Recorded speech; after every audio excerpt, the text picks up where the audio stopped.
Buongiorno, benvenuti al TG Sicilia, le principali notizie.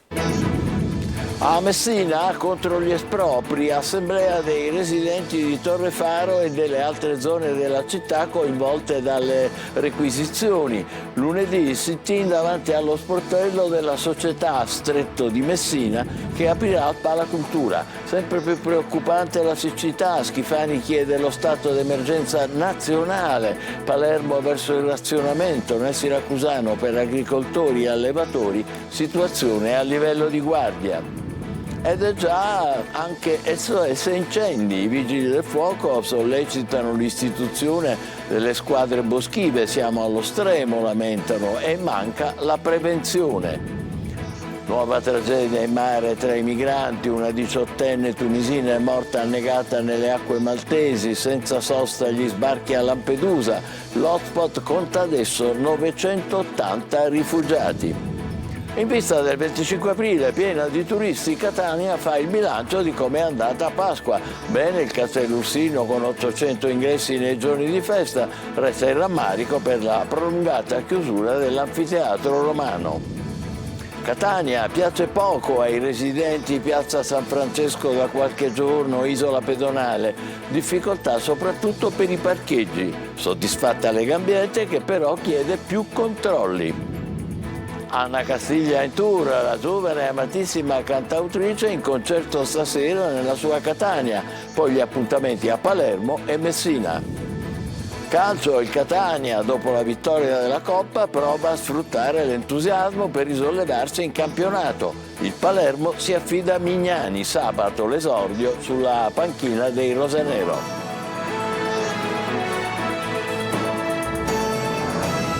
Bentrovati, a Messina si alza il livello della mobilitazione dopo la pubblicazione degli avvisi per gli espropri. Oggi al Comune assemblea dei residenti non solo di Torre Faro ma anche delle altre zone della città interessate. Lunedì previsto un sit-in davanti allo sportello della società Stretto di Messina che sarà aperto al Palacultura. Francesco Triolo. Sto vivendo un momento di incazzatoria terribile, non è dramma il mio. La casa non me la potranno togliere perché non faranno nulla, io sono convinta che non faranno nulla. Perché è tutto sbagliato, tutto quello che hanno fatto, progetto, tutto, stiamo facendo tutte le controdeduzioni, insomma se la dovranno vedere con noi. La casa della signora Mariolini è a Torre Faro, proprio sullo Stretto, una di quelle che vedete in queste immagini. Stamattina era presente anche lei al Comune di Messina per un'assemblea degli espropriandi indetta dal Comitato Invece del Ponte. Espropriare in questa maniera, in maniera selvaggia, una zona come Torre Faro, dove dovrebbero andare via centinaia di famiglie, è veramente pazzesco.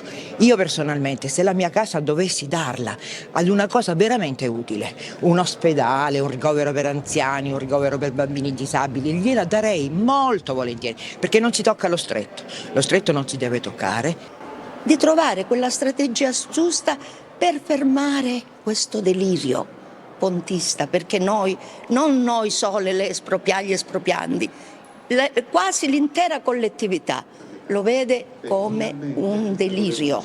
Sale la mobilitazione soprattutto perché molti hanno compreso come ad essere interessate non ci sono solo le case di Torre Faro ma intere zone, anche in pieno centro città e nella zona sud, tanto che si preparano già i ricorsi. Certamente ci sono profili di violazioni di legge evidenti, ma ci sono altrettanto evidenti violazioni di norme costituzionali e della normativa europea per un decreto legge che ha risuscitato un progetto ormai morto e archiviato, che lo ha fatto tornare in vita senza fare gara, ma moltiplicando i costi al di là delle norme europee. La siccità diventa sempre più preoccupante. Dopo un inverno quasi senza piogge, agricoltori e allevatori sono in ginocchio. Schifani chiede lo stato d'emergenza nazionale, ma per gli addetti del comparto non basta. Pronti a nuove proteste. Siamo stati nel Siracusano con Francesco Aloi.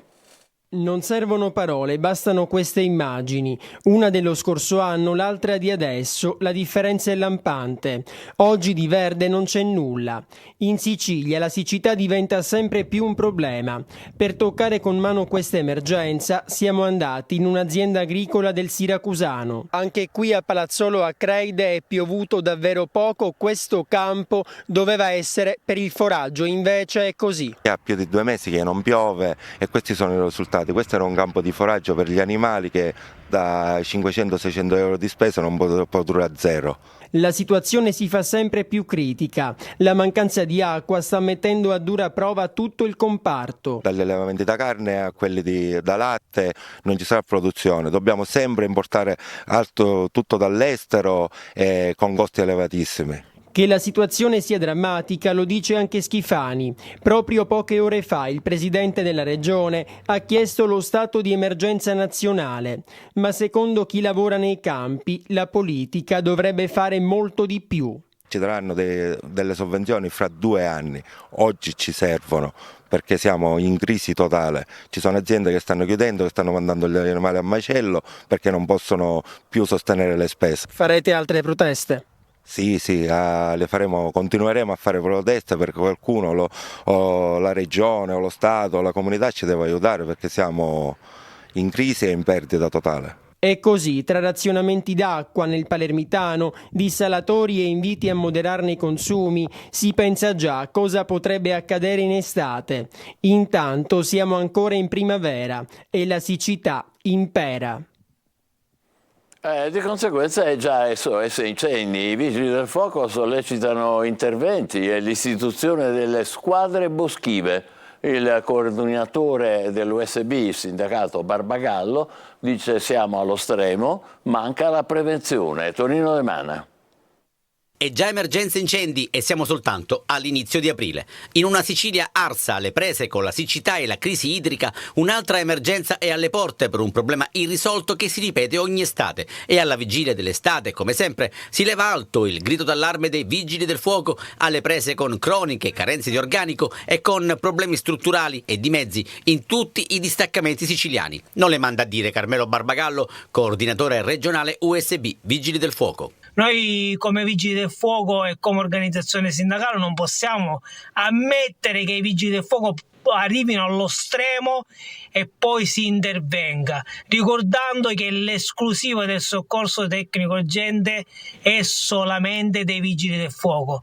I Vigili del Fuoco fanno soccorso tecnico urgente, rischiano quotidianamente per gli interventi e per la grande mole di lavoro che c'è nel territorio. Barbagallo sollecita l'attivazione delle squadre boschive e naturalmente in tempi utili. Noi come Vigili del Fuoco non possiamo aspettare e accettare che prima accada l'evento, così come ogni anno dove c'è la distruzione totale nel territorio per la mancanza di prevenzione e messa in sicurezza, e poi si aggiungono squadre ulteriori nel territorio. Primo caldo e primi interventi sull'Etna con incendi di macchia mediterranea nella zona di Pedara, frazione di Tarderia, e a Zafferana, dove è stato necessario l'impiego di un Canadair. Nuova tragedia in mare tra i migranti. Una 18enne è morta annegata nelle acque maltesi dopo che il barchino sul quale viaggiava dalla Tunisia si è rovesciato. Intanto continuano incessanti gli sbarchi a Lampedusa. L'hotspot conta adesso 980 rifugiati. Desiree Ferlito. Un barchino proveniente da Sfax in Tunisia si è inabissato nelle acque di Lampedusa. Tra i 45 naufraghi salvati da una motovedetta della Guardia di Finanza c'era anche il cadavere di una ragazza di 18 anni originaria del Gambia. La giovane è annegata durante la notte in acque maltesi dopo che il barchino in ferro sul quale viaggiava è affondato. A identificare il cadavere sono state le cugine di 19 e 18 anni con le quali viaggiava, 2 ragazze che adesso sono sotto shock. Il gruppo, composto da persone originarie del Sudan e Guinea, ha riferito di aver pagato 1.500 dinari tunisini per la traversata, poco meno di 500 euro. Intanto non si placano gli sbarchi. Sull'isola sono 980 i migranti presenti all'hotspot dopo la raffica di ieri. Fra loro anche 40 minori non accompagnati che assieme ad altre 200 persone verranno trasferite a Porto Empedocle per alleggerire la struttura che è in grado di ospitare appena 400 persone. Gelosia soffocante, minacce all'ex fidanzata fino a postare sui social per vendetta una sua foto intima. Arrestato a Caltanissetta un sedicenne che non accettava la fine del rapporto con una coetanea. Roberta Lunghi.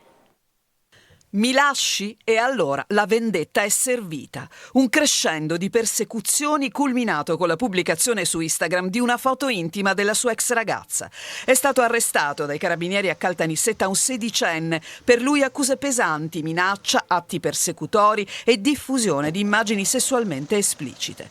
E proprio l'ultimo atto compiuto dal ragazzo incapace di accettare la fine di una storia tra adolescenti ha portato la giovane a rivolgersi ai carabinieri. Quel giorno il suo ex fidanzato le aveva mandato 125 messaggi e durante il tempo trascorso in caserma la ragazza aveva ricevuto anche 8 telefonate. Un segno inequivocabile di un comportamento da non accettare ma da denunciare, come la gelosia crescente fino a diventare soffocante, i messaggi intimidatori, ti sotterro e ancora, per me sei morta, sei una falsa che non si ama più e che illude, ma tranquilla, ora ci penso io. Lui ci ha pensato postando quella foto, ma lo hanno fatto anche i carabinieri, con l'arresto e il sequestro del cellulare, disposto per lui l'obbligo di rimanere in casa dalle 20 alle 7, oltre al divieto di avvicinarsi alla vittima o di contattarla. Maltrattamenti e violenza sessuale nei confronti di 2 minorenni. Sono le accuse contestate a 2 uomini di Ragusa, ai quali la squadra mobile ha notificato il divieto di avvicinamento, imponendo l'allontanamento dalla casa familiare e l'applicazione del braccialetto elettronico.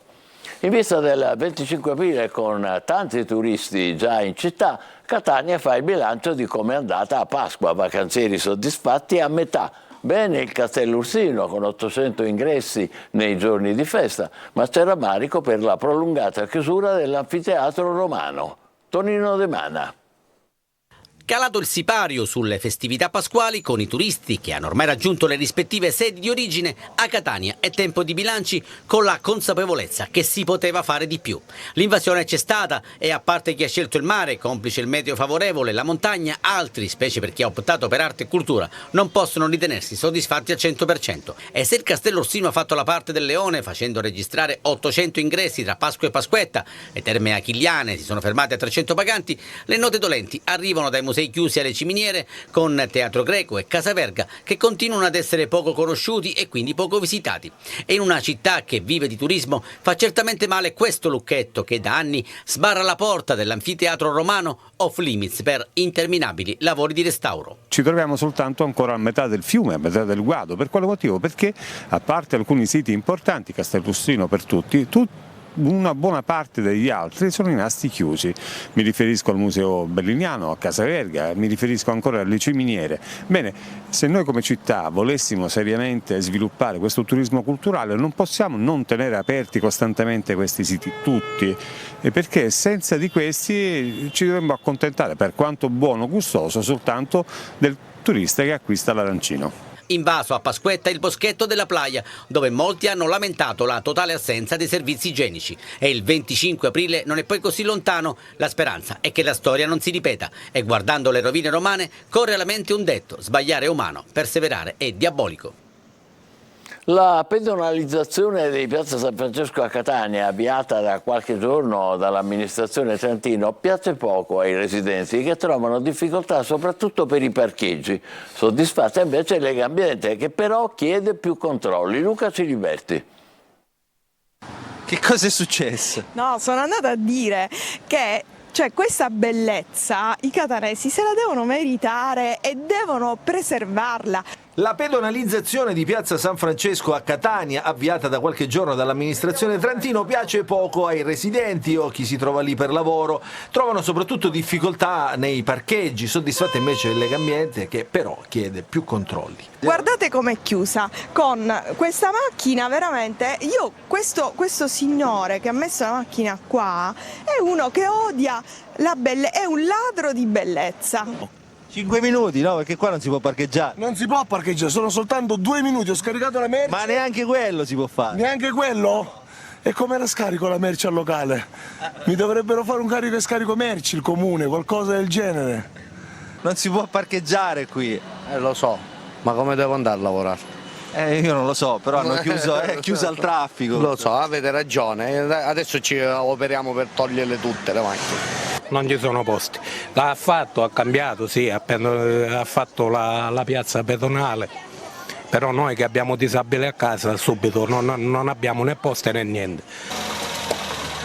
Che è successo? Non si può stare qui, non si può parcheggiare. Lo so. E allora? Ora sto provvedendo. Sta spostando? Grazie. Scusi, non si può parcheggiare qui, è chiuso al traffico. Dove la devo parcheggiare? Qui? Qui no. e quindi io che lavoro da questa parte, come ci dovrei arrivare? Però qui avanti ci sono le strisce blu. Le strisce blu, esatto, da non confondere gli stalli e i parcheggi con le strisce blu. La formula chimica, quasi quasi mi verrebbe da dire, della mobilità sostenibile è disincentivare l'uso del mezzo privato e incentivare l'uso del mezzo pubblico, ma insieme, perché se si fa prima l'uno e poi l'altro non funziona. I carabinieri hanno diffuso il video in cui un uomo di origine albanese, lo vedete tra poco, accoltella il suo vicino di casa a Carini, ecco le immagini, vicino a Palermo. Almeno una ventina le coltellate inferte durante la grave rissa avvenuta vicino a un centro scommesse. La vittima è caduta a terra ed è ricoverata in gravi condizioni. L'aggressore è stato fermato poche ore dopo, accusato di tentato omicidio.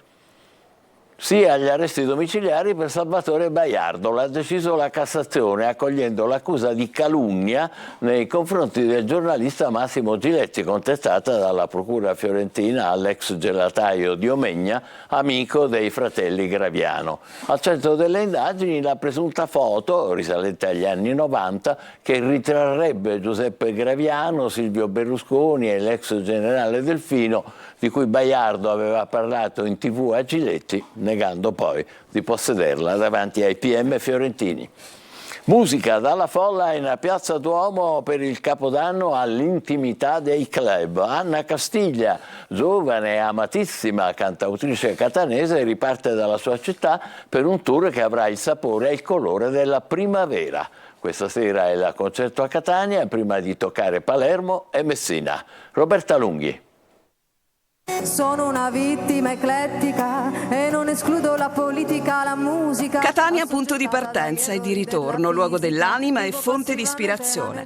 Per Anna Castiglia, con ancora negli occhi la folla di Piazza Duomo a Capodanno, adesso la sua Catania è il luogo di inizio non casuale del tour italiano nei club. Stasera allo Zoo Centro Culture Contemporanee, il primo dei 7 concerti che in Sicilia toccheranno domani Palermo e il 6 aprile Messina. Abbiamo deciso di partire da qui perché da dove io sono partita, quindi ricominciare da capo, andare dove sono nata, quindi a Catania, e fare anche più date in Sicilia perché è una regione che viene toccata pochissimo dalla musica dal vivo, mi piacerebbe portare la musica dove non c'è.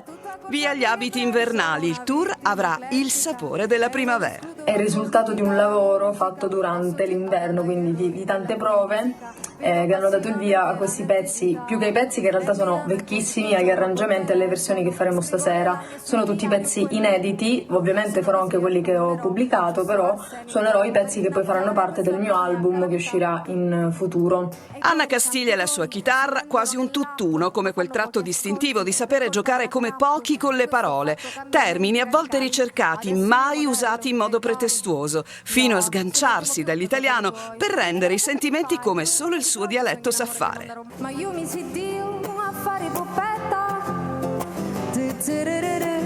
ma ma basta famiglie, bunchiare a sacchetta. 5 singoli da indipendente, tanta strada fatta nei live, tra gli altri con Max Gazzè, e quell'X Factor che l'ha fatta conoscere al grande pubblico che sembra lontanissimo. Anna è pronta a raccontare il suo presente nei club, certi che il participio presente che racconta dell'eterna gavetta di chi comincia sia agli sgoccioli. Per colpa della trap, per questo ho fatto cambiamenti radicali. Adesso il mio modello è Gali. Bene, adesso facciamo una breve pausa, tra poco il calcio, state con noi.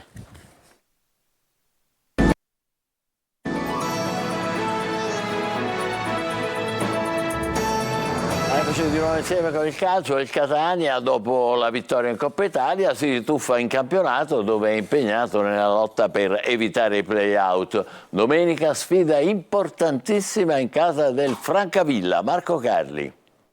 La vittoria in Coppa Italia, che ha portato entusiasmo e convinzione, anche ascoltando le parole dei calciatori a fine gara, va usata per il campionato. Il Catania, che ha conquistato un importante trofeo, il primo della sua storia, è contemporaneamente impegnato nella lotta per evitare i play-out. E domenica alle 18:30 c'è una partita importantissima in casa della Virtus Francavilla, terzultima, che gioca con il 3-5-2 e attende i rossazzurri sul suo campo di dimensioni ridotte. Zeoli verifica le condizioni dei suoi dopo il grande sforzo dei supplementari con il Padova, ma c'è anche la componente psicologica che deriva dall'entusiasmo di ragazzi come Marsura e Costantino, capaci di decidere la finale di Coppa con i loro gol. Sono stato criticato tanto, non ho reso e non sto rendendo in campionato come io mi aspettavo, però insomma dai, questa gioia penso un po' di meritarmela. Sono contento di essere rimasto e anche dalle scorse partite mi sentivo che era cambiato qualcosa. Ho sempre avuto la fiducia dei miei compagni e del mister. Possibile che venga utilizzata ancora la difesa 3? Furlan e Cicerelli sono squalificati, vanno verificate le condizioni di Cianci, colpito duro da delicare in occasione dell'espulsione, e di Monaco, che ha chiesto il cambio. Rispetto al Padova rientra Welbeck, mentre sarebbero da escludere i recuperi di Sturaro e Teio. Ballottaggio a destra fra Boer e Rapisarda, con il primo ancora favorito, ma al di là del modulo e degli interpreti resta determinante l'approccio e la serenità nel giocare il pallone. Per questo la vittoria in Coppa può avere un valore doppio nella storia del club e nel rendimento di quest'ultima fase di stagione. Il Palermo si è affidato a Michele Mignani, esonerato Corini, il neo allenatore. Oggi dirige il primo allenamento, sabato l'esordio al Barbera contro la Sampdoria. Marco Gullà. 51 anni, una promozione dalla C alla B e un'altra sfiorata sempre con il Bari dalla B alla A, sfumata all'ultimo secondo nella finale playoff contro il Cagliari. Michele Mignani, nuovo allenatore del Palermo, ha firmato un contratto fino al termine della stagione con opzione per il prossimo anno, ma tutto dipende dai risultati che otterrà in queste restanti giornate di campionato e ovviamente dai playoff. Il tecnico dovrà prima trovare la quadra dal punto di vista tattico. Il sistema di gioco prediletto è il 4-3-1-2, ma in diverse partite ha schierato il 4-3-3, soprattutto all'inizio dell'ultima stagione col Bari. L'organico dei rosanero, costruito proprio per il 4-3-3, è ricco di esterni offensivi, ma il trequartista per il gioco di Mignani è imprescindibile. Col 4-3-1-2 potrebbero esaltarsi giocatori come Ranocchia, Henderson o Vasic. L'esordio sabato al Barbera contro la Sampdoria alle 16:15.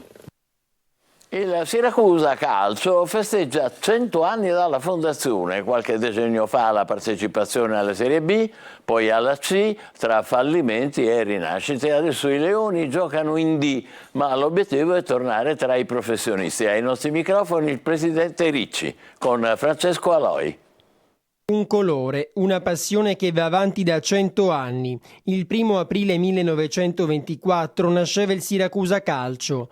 Questo per gli azzurri è un anno di grande festa, è il centenario. È un impegno incredibile, ma soprattutto un'emozione, più che un onere, questo è un onore. Dal De Simone sono passati centinaia di giocatori. Qui i tifosi hanno vissuto gioie e dolori. 7 anni di Serie B, tanta C e categorie inferiori. Ma l'amore per i Leoni non è mai cambiato. Adesso si spera nel ritorno tra i professionisti. Il punto di arrivo del nostro progetto, che è partito l'anno scorso, il nostro progetto è un progetto triennale, quest'anno ci siamo andati molto vicini a un passo da essere promossi direttamente in Lega Pro. Abbiamo trovato il Trapani a cui facciamo complimenti perché ha fatto un percorso netto. Il presidente ha grandi ambizioni. Arrivato in città 2 anni fa si sente già siracusano. In estate che sarà inaugurato un museo sulla storia del Siracusa e si parla anche di nuovo stadio. È un impegno che siamo presi con la città, probabilmente è anche un requisito per poter giocare poi nei campi, cioè in Lega Pro ed eventualmente poi in serie superiore negli anni a venire. Io credo che nei prossimi 3-5 anni ci sia lo stadio nuovo realizzato a Siracusa. Intanto domenica ci sarà Trapani-Siracusa, prima contro seconda. Gli azzurri, primi nella graduatoria nazionale dei ripescaggi, sperano nella promozione. Prima però bisogna vincere i play-off.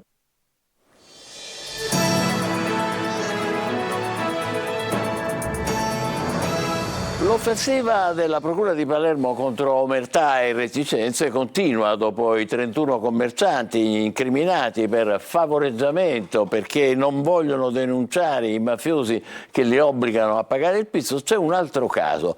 Per la sparatoria avvenuta alla Vucciria di Palermo a metà marzo, oltre a Francesco Paolo De Luca, di 28 anni, accusato di tentato omicidio, i carabinieri hanno arrestato Francesco Zappulla, incriminandolo per favoreggiamento appunto. Zappulla è rimasto ferito durante il conflitto a fuoco nel mercato storico di Palermo, ma ai poliziotti arrivati in ospedale non ha detto la verità. Ha riferito di essere stato rapinato e colpito da 2 migranti a Partinico mentre era in attesa di incontrare una donna, un racconto completamente smentito dalle telecamere. Si vede benissimo Zappulla che cerca di fuggire inseguito dai colpi di pistola di De Luca. Per lui, che è vittima potenziale di un omicidio, ma non fa il nome del suo attentatore, ora c'è l'accusa appunto di favoreggiamento. Ci fermiamo qui, TG Sicilia torna alle 20, grazie e buon pomeriggio.